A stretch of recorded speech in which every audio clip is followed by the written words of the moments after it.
Mum. What tea are you having? Earl Grey. I discovered this lemongrass one.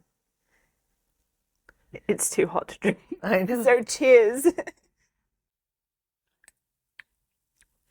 Just warm our hands. Don't hot.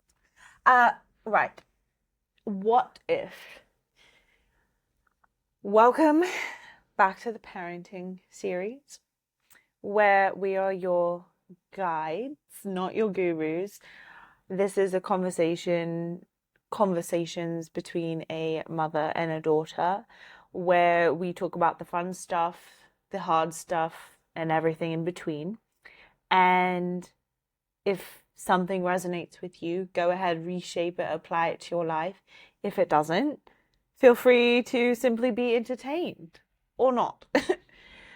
The choice is yours, is the point. And this topic, I want to talk about the what if question that you instilled in me from very early on, and how powerful that has been throughout my childhood and throughout my adult life, to always ask, what if? And this can be as deep as, what if I moved and lived in a different city? What if I changed my mind about the type of person I'm attracted to? What if I changed jobs? What if I decided to end a friendship because it's no longer serving me? What if I ... Or it could be fun stuff like, what if I put highlights in my hair? Or what if I wore red lipstick when I usually only wear nude? Or what if I put garlic powder on my eggs when I make them in the morning instead of just salt and pepper? What if I added sprinkles to a chocolate cake recipe? Whatever it is, I think asking what if in life expands your mind. And so my question to you is, what inspired you to distill this open-mindedness and curiosity in me? As a parent, we all try a lot of things after reading books, and then sometimes you just toss them to the side and realize that your child and your personality mixing with that child is its own unique formula, its own orbit. So I honestly, I'm kind of remembering you were mad about something, and it was in California, in our little cute apartment we had. And I don't know why I said it. Honestly, sometimes we find out that we do things that maybe subconsciously we learned it somewhere and we just didn't remember where we learned it, and that's okay. But in our bio, I have put some seriously good things about the power of asking in everything, what if? But in that random moment that is the first recollection with you, Natalie, you were so mad about something, and I just remember the power of it. Watch, I said to her, what if when CJ chased you, you wouldn't get mad, that you'd find it silly? And you literally, I saw her little brain calculating that she could choose to not be mad at CJ, was the little boy's name, when he chased her, that she could find it funny. And guess what? You did. I want to bring it forward to present day, because I think the principle of what if never ends in one's life. And I want to surprise attack you with a question, which is, what is something you're currently experimenting with, asking yourself, what if you did things differently or thought about something differently? What's one thing you're working through today? I'll be vulnerable, because I did find out on my journey. I shared in a past episode about going on this journey in the end of 2025, where I found my friends in their world as I immersed myself in their home and their hospitality. Uh, that they get mad too when, maybe you do too, you're on the phone and you have 75 prompts. You tried the chat, it didn't work. And now you finally get a guy, and look, the guy, and I will compliment myself, believe it or not, where in the past wasn't true for me. I don't really get mad at the person because honestly, there's some poor guy who's doing it. Let's face it, getting that particular job isn't always so difficult because they need a lot of telemarketers. And the poor guy's, he's doing his best. And now they push these calls out to other countries where this guy's original language, his own native language, is not English. And they're reading a script Right, too. and they're reading a script. Or when I've noted now, I speak and say my complaint, and it's complete silence. Like the guy doesn't even say anything back. Like, "Oh, ma'am, I'm sorry you're feeling that way." It's like, "Hello, are you still there?" And you say that. What it is he's reading an interpretation of what you just complained about. Now, and then it reads it to him in his own native language, so then he can probably read English pretty good. So then he's able to read the English reply back to me just like I'm doing it now. I'm apologize. You are feeling upset. And you want to just like, now look, it's not that guy's fault. He's doing the best he can. Thank God in the moment I can actually feel that way. But what happens for me, I've had a severe frontal lobe damage, and it's been 40 years now since the car wreck, the head injury at 21. Well, 42 years. And my frontal lobe is atrophying. So I don't have a lot of executive command and emotional control, regulation.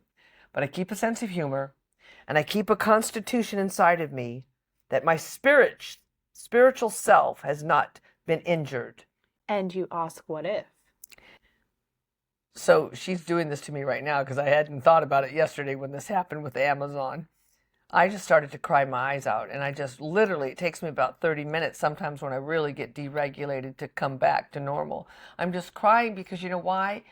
Here I am in a world that I can't be seemingly understood because I'm put into the hands of someone who, it's not his language to understand.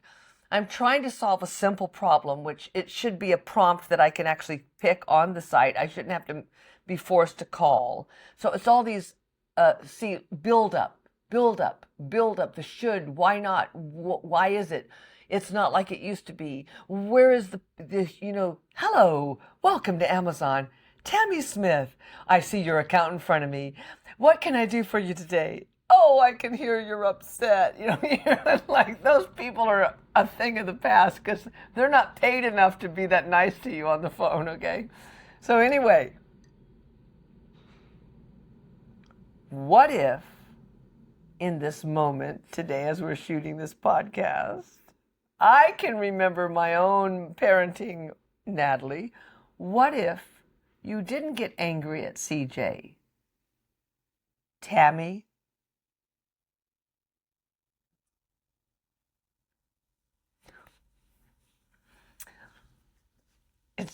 It's a deep one for me, folks.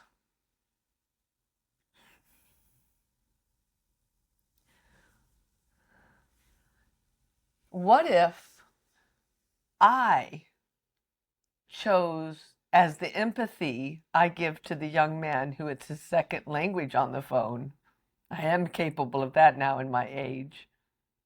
What if I gave myself that empathy? That it's okay that I feel frustrated. And that it's nothing to be embarrassed, because what it was is I was really embarrassed. She just showed up to my house, and here she gets to see her mother already still losing it so quickly.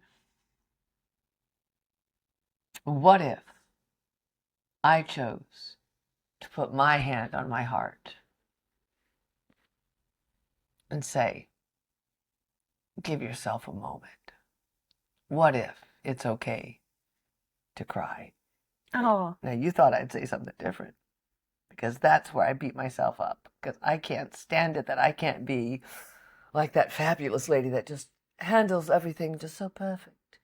I want to be her, where somebody just cussed her out in the boardroom and she says, "This ain't my first rodeo, boys." I'll resume this tomorrow. And you get up and you walk out with power. I want to be her. But maybe it's okay to be me.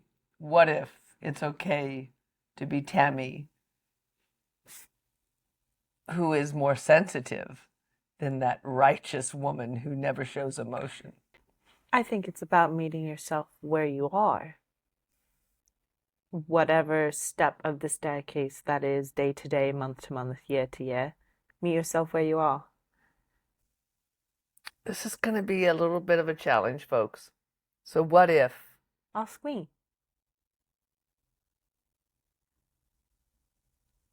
I gotta think of something, you guys. No, ask me what I'm working on. Oh, I want to ask you a what if. No, ask me how I'm experimenting with what if. Okay. Because she's ready to probably tell that. I haven't thought of one yet to give her yet. What if, Natalie, you were going to marry your current boyfriend? We'll get that to another time. So, Natalie, what are you working on?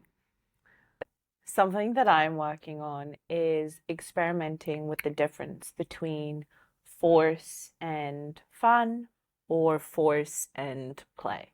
I am extraordinarily ambitious and hungry for extracting the most out of myself and the most out of my life. Every moment. And I'm very good at pushing, go, go, go, force, force, force.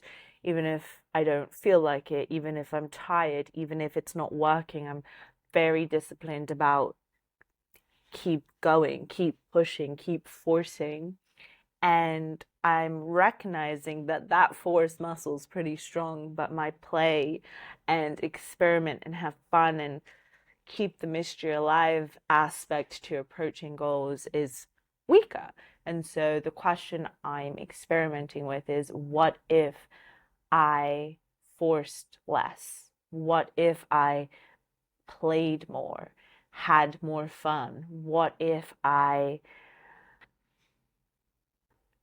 pulled back rather than always pushing forward when it comes to my goals, and therefore experimenting with that surrender, with that juiciness of play and fun, like I used to as a kid, have fun and just immerse myself in something because it was fun and I was enjoying the process rather than trying to force outcomes. So that's the what if that I'm experimenting with right now. Well, I would love to see that. Because I do remember a time in her graduate studies, I walked in and because I'm a tumbleweed in this world that I live. I wake up and I'm not so sure where I may end up, but I tell you something, folks, I have some fun doing that. Now, granted, a lot of big time goals don't get accomplished, but I do But like that's why to we have each other. We're like, I always say it, we're like yin and yang, love to roll around. equal, opposite, and very complementary, but for different reasons. And I think that's beautiful. Because so when it was graduate school, I came out with like a tumbleweed out of my room.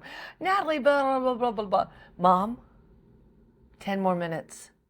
What do you mean 10 more minutes? I got to tell you something. You can tell me in 10 minutes. She was very much scheduled for making her incredible accomplishments through her studies. Boy, talk about the note cards. I felt, I think I donated them to a hospice. She had these incredible note cards. But when we move countries often because why not? There's a whole world out there. What if? What if we moved to England? What if, my goodness. You just reminded me, actually, I want to end on this note.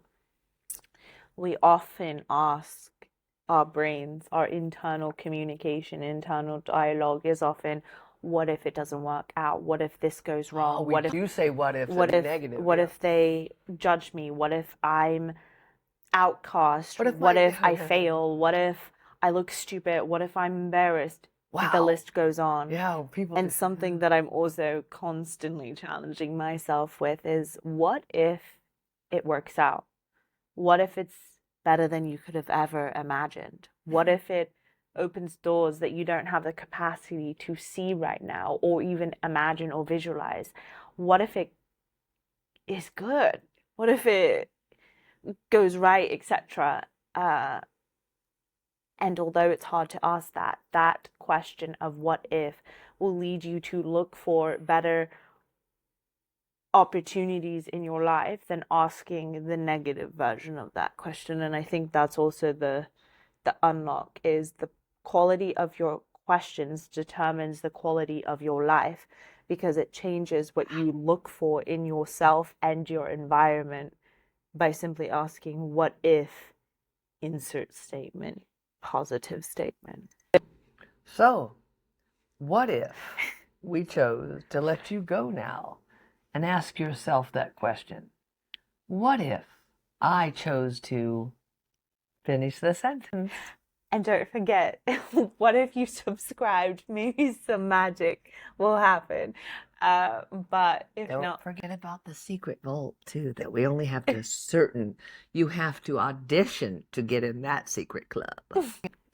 all right, until next time.